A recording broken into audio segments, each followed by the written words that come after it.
Dami i gospoda, почитувани граѓани, почитувани медиуми. Денес продолжуваме со шестата поред Fillojmë me platformën kushtuar për juve me drejtsinë, sigurinë dhe mbrojtjen. Jemi të nderuar që i kemi kemi me vete këto bashkë biseduesit e 3 departamenteve kyçe. Dhe media. Sot vazhdojmë me platformën e 6 radhasi 100% të përkushtuar për ty me fokus mbi drejtsinë, sigurinë dhe mbrojtjen. Kemi nderin që këtu i kemi bashkëbiseduesit e sotëm nga këto 3 resort kyç, të cilës si udhëheqësi luaj një rol kyç në kaazimin e këtyre sektoreve të ndërlidhur mes vete. Bez kompromisната борба со Ajo lufta pa kompromise që luan rol kundër krimit dhe korrupsionit, drejtësinë e barabartë për të gjithë, mbrojtja dhe ushtrinë në shërbim të qytetarëve dhe shtetit. Mund të themi se këto janë 3 shtyllat e kësaj qeverie që është në thelb, gjithmonë është në thelb mosbesimit të qytetarëve. Ndërkrimit dhe korrupsionit, drejtësi e barabartë për të gjithë, mbrojtje dhe ushtri në shërbim të qytetarëve dhe shtetit, mund të themi se janë 3 shtyllat e kësaj qeverie. Gjithmonë në thelb të mosbesimit të qytetarëve ndaj sistemit dhe politikanëve, në përgjithësi janë pikërisht niveli i lartë i krimit dhe korrupsionit dhe drejtësia që në shumë situata, shumë vite më pas, u zëvendësua me padrejtësi. Po, Veli Maria.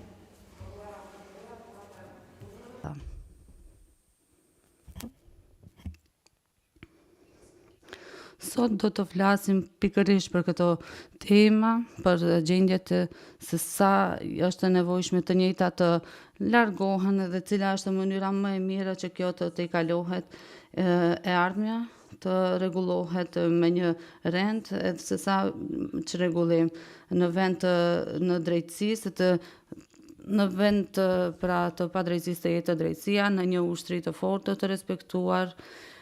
Ju përshëndes Ministri i Punëve të Brendshme, Ministri të Mbrojtjes dhe Ministër, filloj nga ju, sepse tema për krimin dhe korrupsionin është shumë e rëndësishme dhe çdo herë po jepet përgjigje se pritet të jepet të bëhet kjo.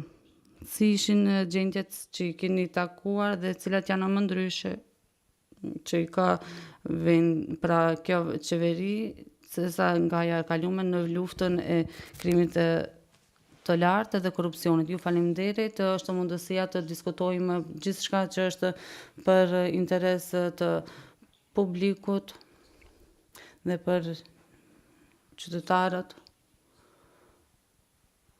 Unë çdo herë jam i sinqertë dhe mund të them se atë që e kam pritur si një gjendje faktike në Ministrinë e Punëve të Brendshme, sidomos në pjesën e marrjes së funksionit, mund të them se është katastrofë në më shumë aspekte. Puna e kaosin që kemi pasur me pasaportat,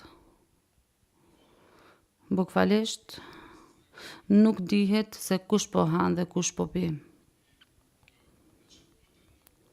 Dhe kur prisni një institucion të tillë në gjendje të tillë,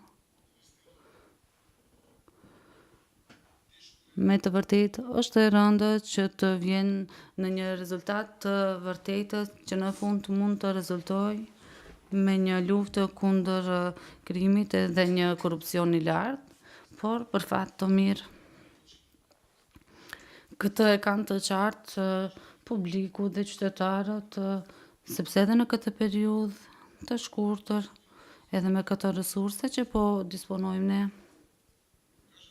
kemi treguar se në fund të ditës mund të shohim një punë të mirë, se një gjykatës i lartë dhe një këshilltar i prokurorëve publik nuk janë nga ajo pjesë e reketimit që ishin shumë vite më parë dhe me një akt gjykim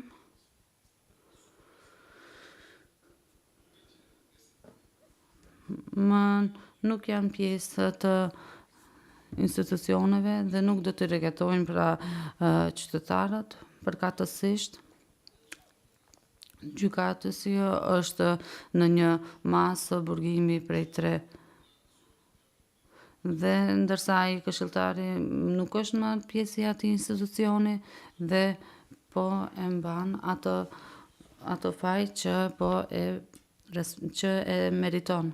Në periudhën e kaluar, edhe pse e shkurtër, mendoj se me zbatimin në një javë kishim 2 aksione përgjithëse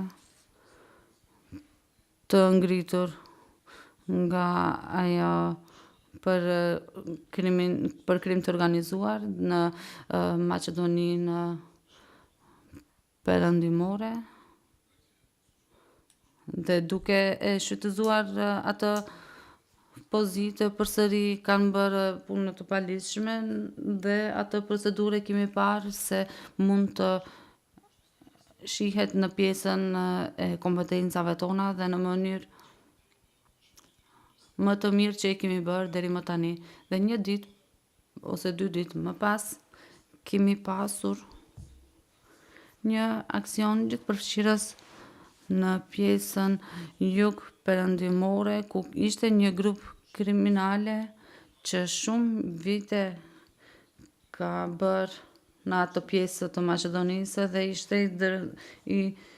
ishin të duke bërë tregtime drogë me para dhe ku është dallimi nga më herët kur ishin të zbatuara një lloj të tillë të aksioneve dhe ishin dashur të bëhen disa veprime ose mendoj se ishin 13-14 persona të marrin masa nga ana e gjykatësve.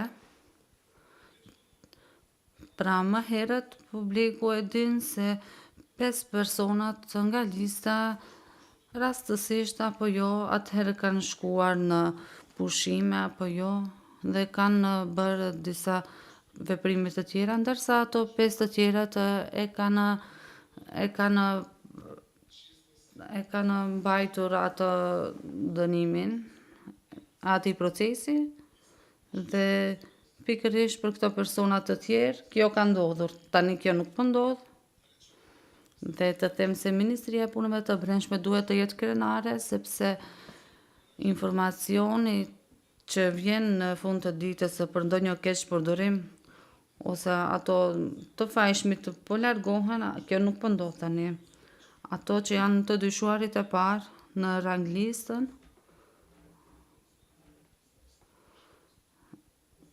prandaj dallimi se si ka qenë dhe është tani është dallim i madh. Më vjen mirë që një nga punët pozitive që dua t'i theksoj në kuadër të Ministrisë së Punëve të Brendshme, sepse ende ka persona që dojnë Maqedoninë dhe janë profesional dhe duan të punojnë për interesat e këtij vendi.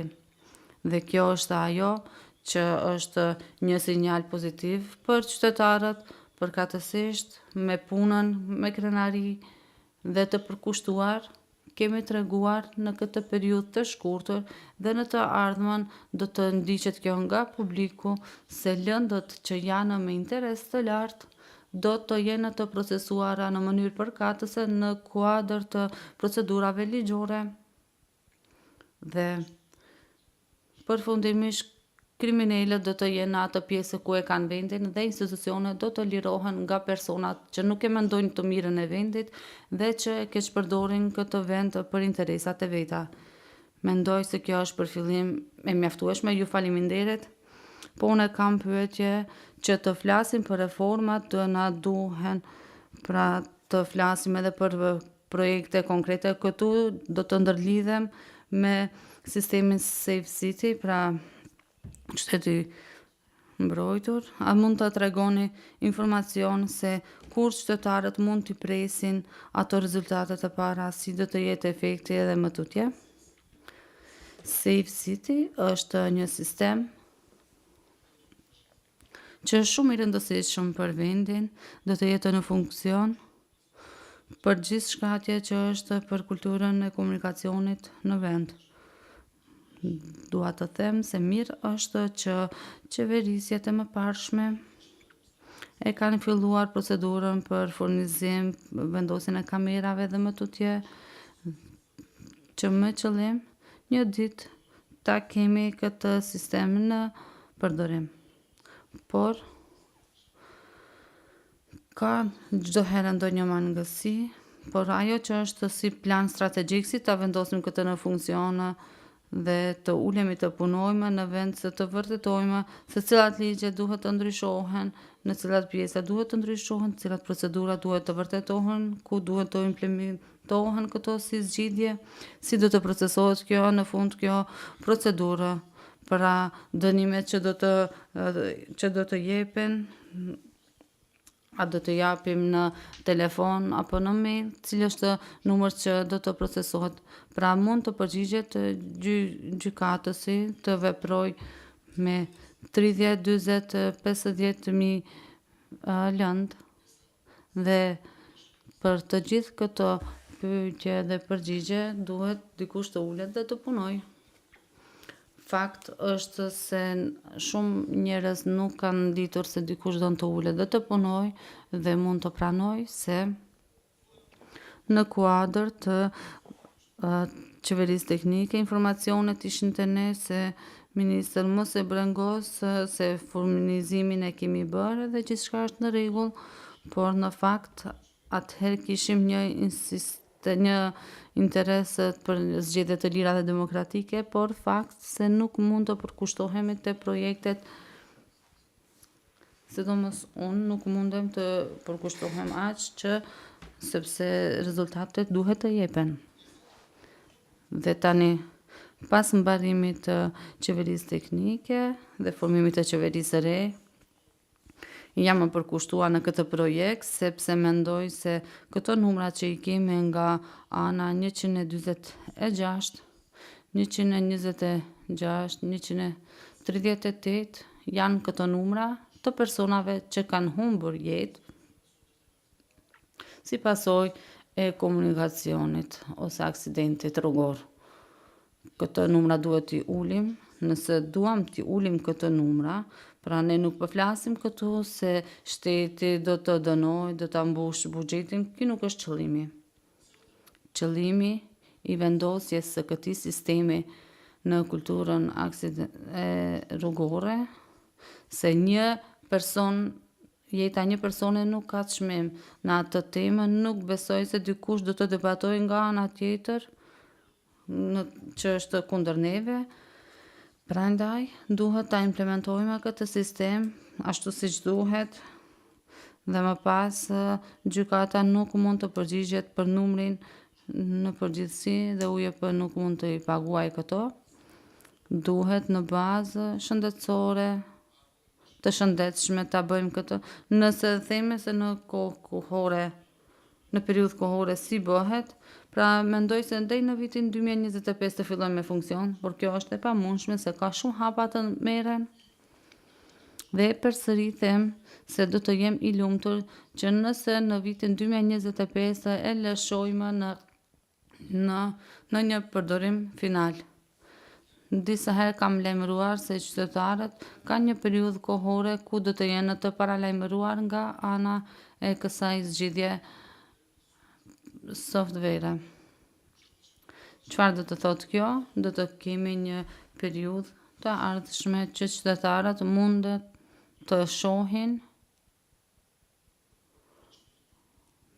pra në bazë personale sa herë kanë bërë ndonjë shkelje ligjore në pjesën e vozitjes.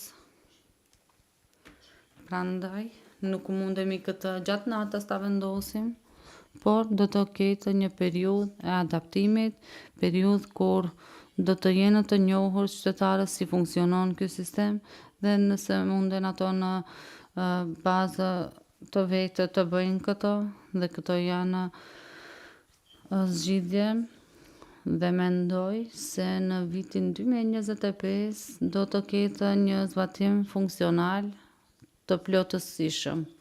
Jo vetëm kamera të bëjë një fotografi në një vend, por në fund të vi për pagesën ati dënimi dhe njëherë për gjithmonë të dihet se nuk ka të lajmërojnë ndonjë shërbësit që ty kryej punë, pra nuk kam kryerje të punës jashtë sistemit. Dhe nëse duam të bëjmë një vend normal, sepse 7 vite me radhë na kanë gënjyer, duhet ato që jemi marrë vesh ta respektojmë nga i pari deri te i fundi. Vetëm kështu mund të kemi një vend normal dhe do të shohin qytetarët se ato që kanë përkrahur në zgjedhje pra jap rezultat dhe përsëri do të na japin këtë përkrahje. Ju faleminderit. Faleminderit ministër për këtë përgjigje.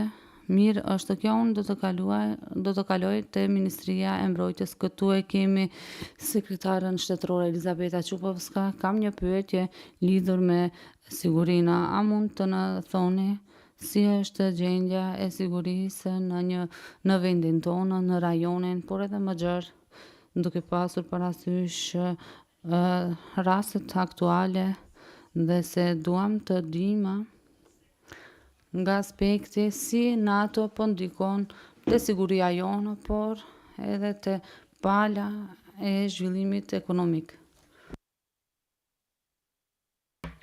Faleminderit për pyetje, duhet të theksoj çfarë është përgjigjja dhe si është gjendja e sigurisë në vend. Duhet të them ajo që është vërtetuar për sigurinë, pra është këtu këshilli që periudhën e kaluar kanë vërtetuar se siguria në vendin tonë është stabile dhe qytetarët janë të sigurtë, institucionet kompetente janë çdo ditë në komunikim në pjesën e bashkëpunimit të tyre dhe shkëmbimit të informacioneve, në pjesën e sigurimit rajonale dhe më gjerë. Këtu dua të theksoj se të gjitha institucionet në tërë sektorin e sigurisë, jo vetëm të mbrojtjes, këtu e përfshi edhe Ministrinë e Punëve të Brendshme dhe të tjerët në pjesën e zbulimit, janë në komunikim të mirë me partnerët tanë strategjik, por edhe me ato aleatët të NATO-s.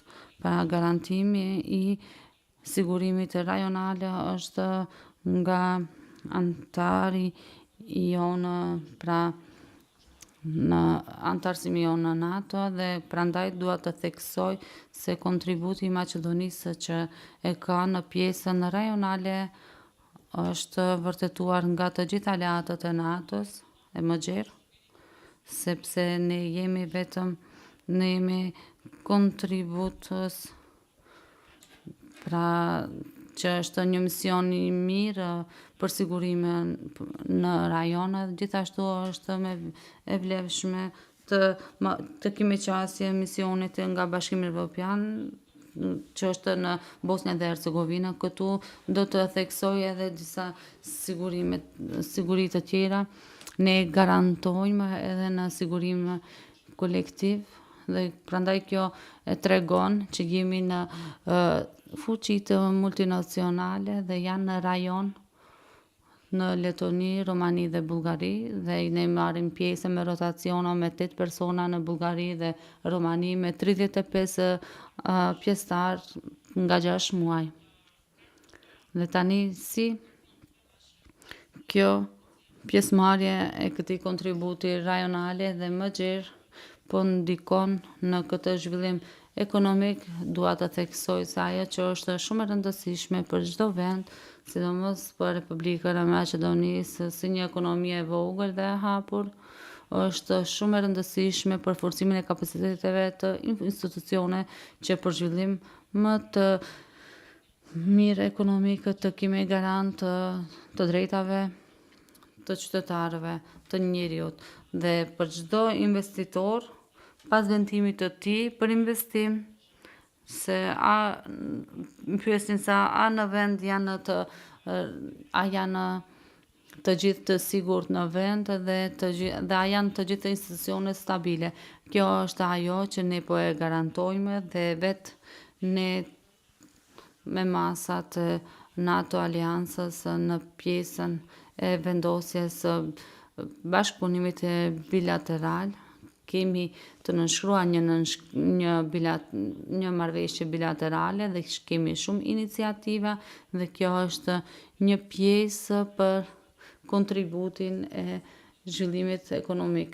Vetë institucionet që i bëme për siguri dhe institucionet të tjera, pra kjo garanton se po kemi kontribut në këtë, pa kushte të mira nuk mund të garantojmë një zhvillim të mirë ekonomik. Do të theksoja këtu një iniciativë ku është e përfshirë Maqedonia për koridorin 8 ishte letra për qëllimet dhe në mënyrë plotësuese në takim në Bruxelles u përfshi edhe një vend për vendosjen e një bashkëpunimi të mobilitetit të armatëve dhe këtu është të përfshirë edhe Romania, jo vetëm e forcimit të kapaciteteve, por me këtë hapen horizontet në pjesën e një bashkëpunimi të plotësuar që kemi një pjesë të fondeve janë të lidhura me këto projekte infrastrukturore me koridorin 8. Ka shumë iniciativa të tilla dhe do të jenë të informuar në kohë publiku për iniciativat që do t'i kemi, por si përmbyllje duhet të them se qytetarët po ndjehen të sigurt, kemi komunikim dhe të gjitha investimet që duan të bëjnë në mbrojtje, në Ministrinë e Mbrojtjes, pra i marrin parasysh këto sigurime dhe kjo ndikon drejt për drejt në zhvillimet ekonomike dhe mundësojmë kushte më të mira për investime më të larta që të kemi zhvillim në vendin tonë. Faleminderit shumë, më lejoni të përfshihem edhe me një pyetje që ka të bëj me sfidat që ka vetë ministria, pra kemi folur për atë në mënyrë të përgjithshme, po ajo që është për publikun që kishim shumë akuza që është përballur ministria dhe qytetarët presin përgjigje për modernizimin e armatës dhe sa mjete duhen të ndahen për këto punë dhe të mos lihet kjo çështje e zbrazët që mos të japim përgjigje për këtë. Që ka të bëje për pyetjen e juaj për sfidat që po përballemi si udhëheqësi bashkë me ministrin Misajlovski në pjesën kur e kemi marrë udhëheqjen e ministrisë, jemi përballur me situata ku nga sektorët kompetente na thanë se me analizat e funda nuk do të ketë mundet edhe mjete për pagat e fundit. Dhe prandaj ishim të na thënë se 6 muajt e fundit pra nuk janë paguar të drejtat në me marrëveshje kolektive, prandaj ka shumë akuza dhe kanë mbaruar këto në përmbarues dhe ne si ministri i kemi bërë në periudhë prej 4 viteve dhe edhe këtë muaj mund të them se atë shumë e kemi kaluar në 17 milion euro që ministria i ka kryer dhe ua ka lehtësuar këtë dhe kjo ishte një sfidë shumë e madhe me analizë të gjendjes. Kemi siguruar Mjete financiare me dhe balansin që ka sjellur pra kuvindi me një realokim të të mjeteve me përkrahje të qeverisë, kemi siguruar bashkë me këtë vit do të paguhen të gjitha ato detyrimet që kanë të bëj me të drejtat e marrëdhënieve juridike. Pra një nga prioritetet esenciale janë se pjesëtarët e armatës duhet të jenë si punëtor të motivuar dhe kjo do të arritë efikasitetin dhe efektivitetin e punës. Nuk do të lejojmë që në të ardhmen të mos respektohen të drejtat e punës. Momentalisht, si që tha Ministri Misajlovski, këto punë janë në pjesë të paguar për këtë vit edhe me planifikimin dhe buxheti që kaloi për vitin 2025 janë siguruar mjete financiare për të siguruar kushte më të mira për armatën.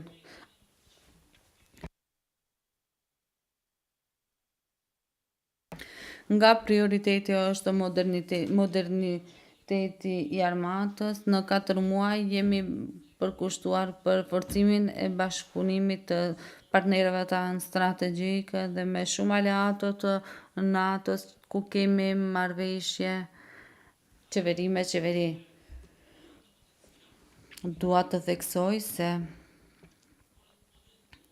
një pjesë e këtyre marrëveshjeve, sidomos 6 muajve, implementimi i tyre ka qenë i lënë anash dhe nuk ka pasur interes nga qeveria më pashme që të marrin masa për implementim të shpejta, që do të thotë ne do të kishim realizim më të mirë të shpenzimeve kapitale, por atë që mund ta them dhe është e njohur publiku dhe Ministri Misajlovski se kemi mundur të përmbyllim atë marrëveshjen për 2 helikopter dhe ato janë në përdorim dhe kanë arritur në Maqedoni dhe në përputhje me marrëveshjen që ka qenë i lidhur më periudhën e më herët, ne kemi pasur 2 helikopter dhe do mund të arrinë në vendin tonë, që do të thotë në periudhën e verës që jemi përballur me shumë zjarre, në vend 2 aktive dhe 2 operative, nëse do të realizoheshte do të kishim 4, por nga pala jon mendoj se duhet kjo, sepse kemi marrë bashkëpunim qeveri me qeveri me Republikën e Çekisë dhe kemi bërë negociata dhe kemi arritur që të rumbullaksojmë procesin të sjellim 2 helikopter pa mjete plotësuese dhe që do të thotë se armata ka 4 helikopter. Kështu e kemi përforcuar punën me SBA-t dhe kemi shumë ngjarje që bashkë ministri e kanë prezantuar pajisjet që i presin vitin e ardhshëm, kemi siguruar të gjitha kushtet që duhet të kemi si armatë.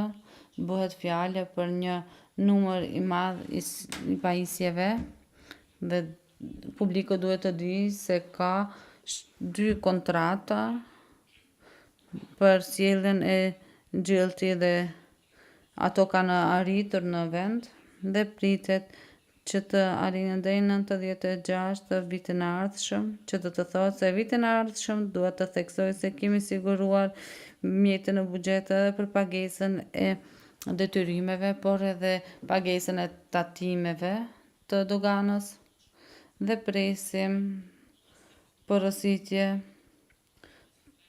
të pra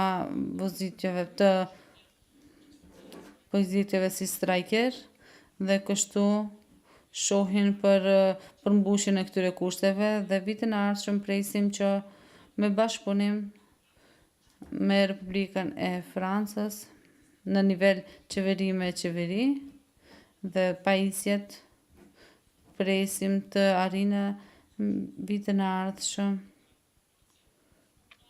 Gjithsej, sepse bëhet fjalë për informacione të klasifikuara këtë vit, dua të themi se pagesat bëhen fjalë për shumë marrëveshje, pra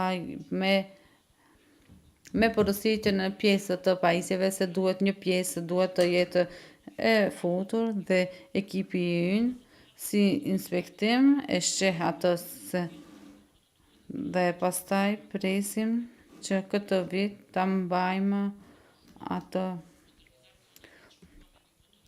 Pra presim nivelin e shpenzimeve kapitale të jenë dykon 4.2 miliard denar të ndahen për këtë pjesë që do të thotë dhe se po e përmbushim atë standardin NATO më shumë se 20% dhe në fund të them se një pjesë nga prioritetet që punon qeveria është për sigurimi i stabil dhe me punën bashkëpunimin me NATO-n që kemi edhe për këtë vit, edhe për vitin e ardhshëm, pra sigurojmë mjete që do të arrijmë ose jemi mbi përqindjen e për mbrojtjen dhe kjo po ndikon edhe për zhvillimin ekonomik dhe për kushte të sigurisë në vend. Faleminderit, me siguri është kjo e rëndësishme se çfarë keni bërë këto 4 muaj edhe pse kjo shihet që janë shumë, por si qeveri tregon se si qeveri po vazhdojmë më hapa të mira. Do të vazhdojmë me Ministrin e Drejtësisë. Raporti i Komisionit Evropian tregon kritika të mëdha në atë gjyqësinë për sistemin juridik, pra cilët janë masat që të i kalohen këto gjendje. Faleminderit, raporti jep një tregim të qartë dhe është një shtytje për reformat e nevojshme. Neve nuk na duhet asnjë raport që të na tregojë se si janë gjendjet që të kemi qasje për reformat.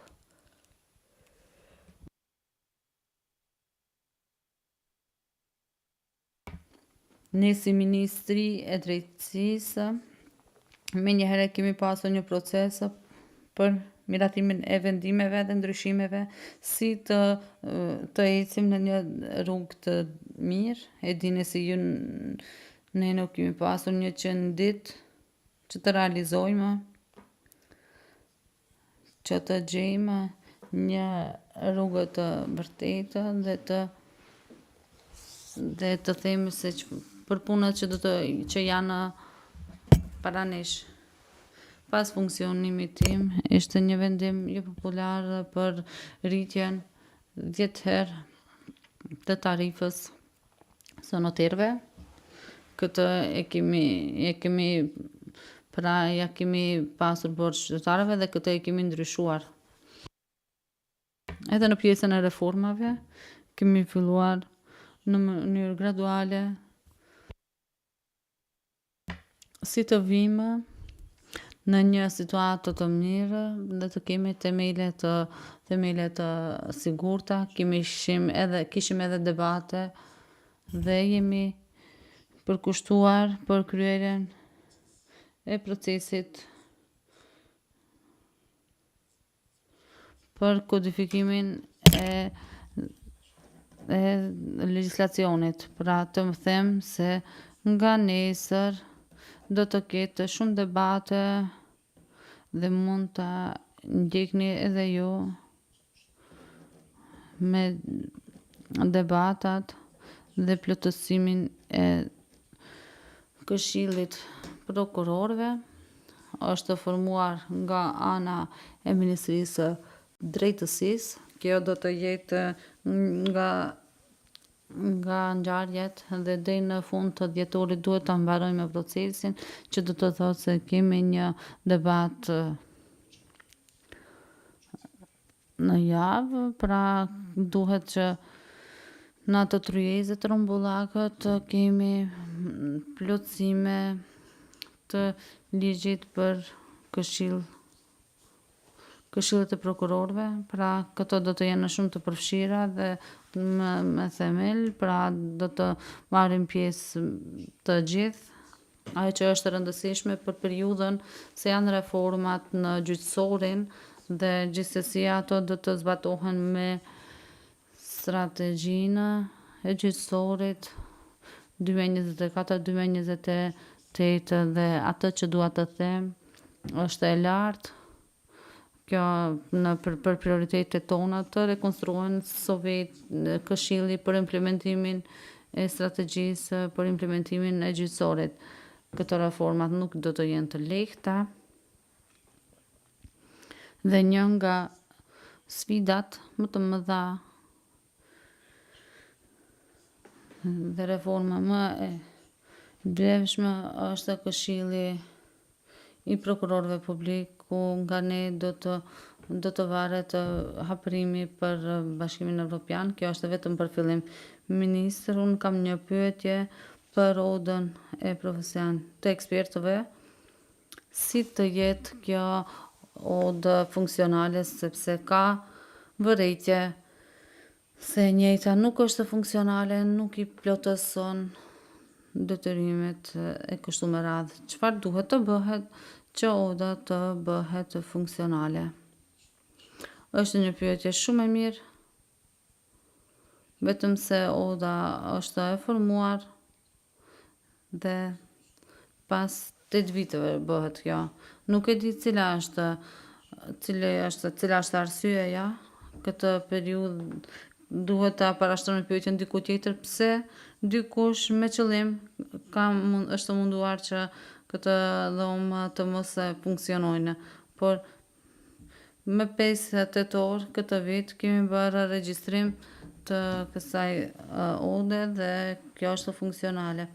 Kjo është një hapërim i madh për odën që më herët nuk ka funksionuar. Prandaj, a është kjo rastësisht apo jo, nuk e di, por ajo që është rëndësishme, ajo është funksionale dhe është vënë në funksion. Një nga risitë për ligjin për ekspertizë është të formuar një repart i kësaj ode, ka 16, ka edhe udhëheqës dhe zëvendës të tyre. Kështu në seancën të kuvendit dhe janë emëruar ato. Kjo paraqet një hap kyç për përmirësimin e sistemit që të jep një mekanizëm për mbështetje. Pra e njëjta odo do të jetë për licencimin, për trajnimin e ekspertëve dhe mendoj se kaq është mjaftueshme.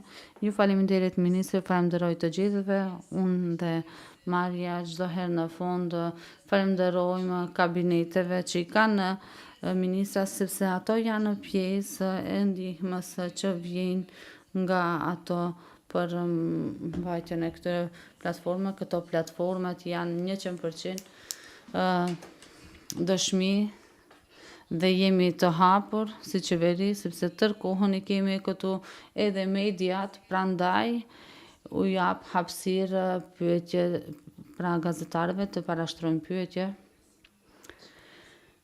Kam pyetje për Ministrinë e Drejtësisë edhe të punëve të brendshme, por filloj me të Shkovskës. Sipas informacioneve sot në mëngjes në Kiramica, Meta ka qenë diçka. Çfarë informacione ka policia dhe çfarë po ndërmerret, jo vetëm për këtë, se më herët kishte edhe më shumë temtime për hulumtimet me këto mafit. Publiku është dëshmitar se në periudhën e kaluar si institucionalisht ishin të udhëhequr nga disa grupe kriminale. Çfarë do të thotë se ato i kanë shikuar dhe kanë mundësuar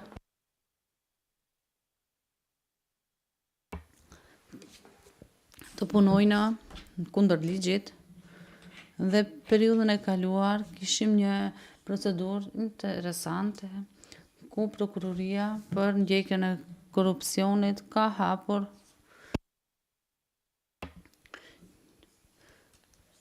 një lidhje me keqpërdorimin në kuadër të institucioneve si është Ministria e Punëve të Brendshme, përkatësisht të shërbyesi punonjësit të policisë, me disa bandit i kanë ndihmuar dhe kanë dhënë informacione, kanë keqpërdorur dhe gjithçka që nuk është të dashur ta bëjnë edhe ajo ka qenë në intereset të kriminalëve dhe asgjë tjetër.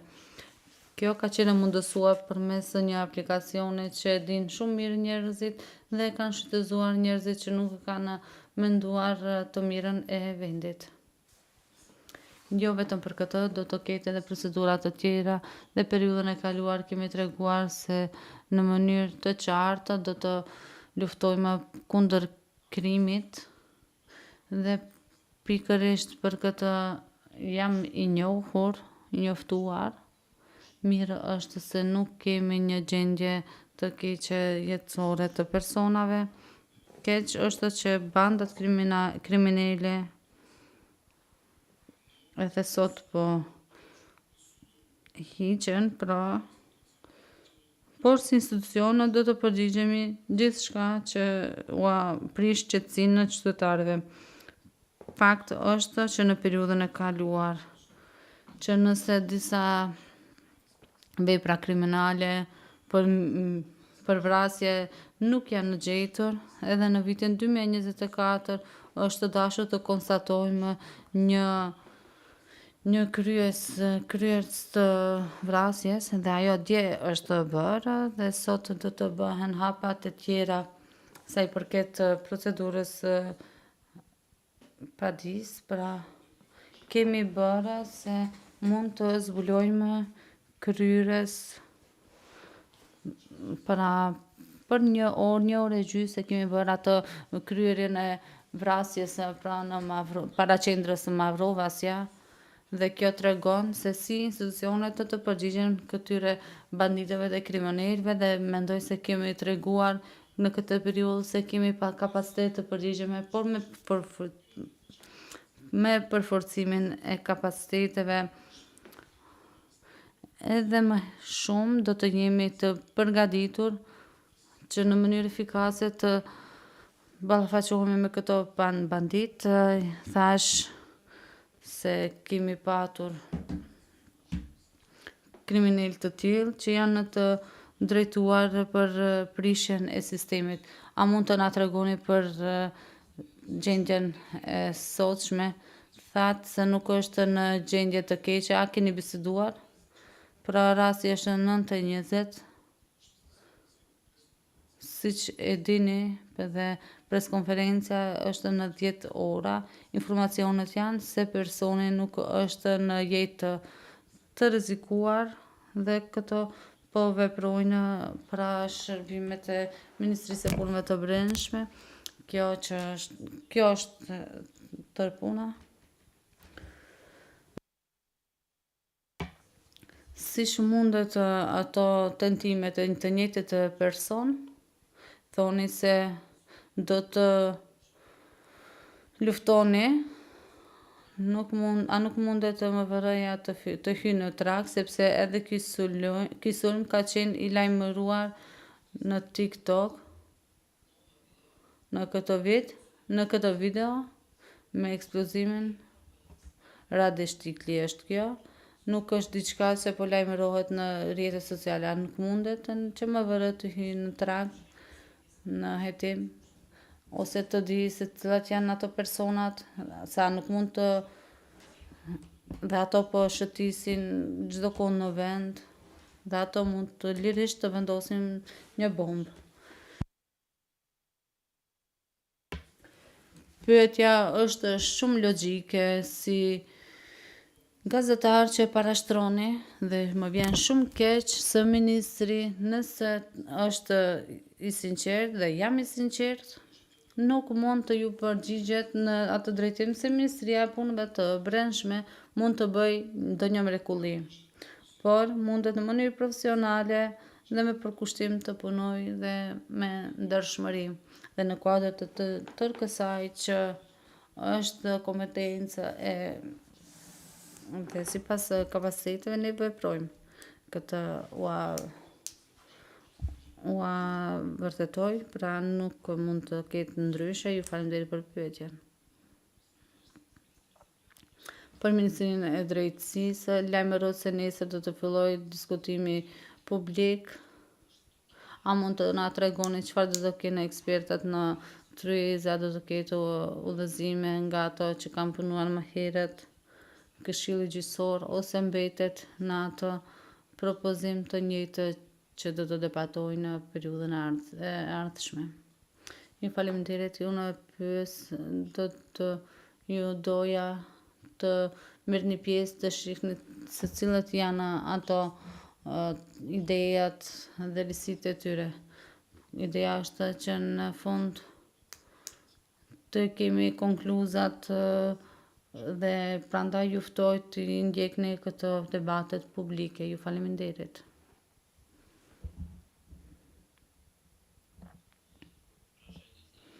Kam pyetje për Ministrin e Punëve të Brendshme. Përsëri, Kryeministri tha destabilizim nga ana e disa partive. A keni informacione në Ministri se për çfarë bëhet fjalë dhe për çfarë po flitet? Ministria e Punëve të Brendshme në mënyrë të ndjekur po e sheh këtë situatë dhe po i sheh ato sfidat që kemi para nesh. Ju faleminderit për pyetjen. Ndërsa sekretari shtetëror i përmendet helikopterët, edhe me Italinë e përmendet, deri ku është ajo se antikorrupsioni për të njëjtën se nuk është mjaftueshëm i lidhur, i përfshirë, çfarë ndodh me atë, se a jeni marrë vesh për përmirësimin e situatës e kur i presim këto helikopter?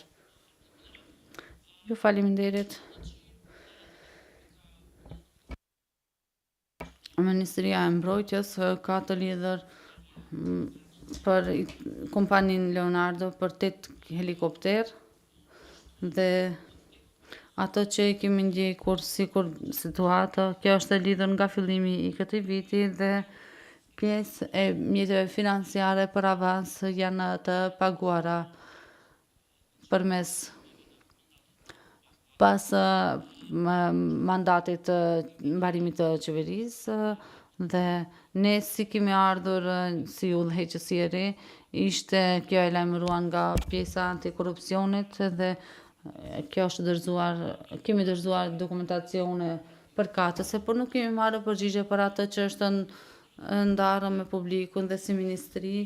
Para 2 javëve kemi dorëzuar urgjencë te Komisioni Antikorrupsion për këtë lëndë. Pse kemi bërë këtë? Sepse bëhet fjalë për një marrëveshje aktive që periudhën e ardhshme po vjojnë aktivitetet që ne duhet të propozojmë sipas asaj marrëveshje dhe momentalisht atë që kemi si detyrim nga pala jonë është që po ndërmarrim aktivitete për Komisionin për realizimin e kësaj marrëveshje, dhe ato do ta bartin pra pjesëtarët e armatës dhe kjo do të vendosë si do të vendosen institucionet, ashtu do të veprojmë, por si marrëveshje qeveritare është vërtetuar pra pajisjet për armatën tonë, por edhe për të vendin tonë dhe ashtu do të veprojmë sipas vendimeve, por e realizojmë detyrimet të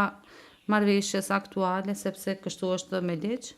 Dhe ne si ministri duhet të marrim të gjithë aktivitetet për marrëveshjet që i kemi. Ju faleminderit. Kam edhe një pyetje te Ministri i Punëve të Brendshme, deri ku është hetimi lidhur me këtë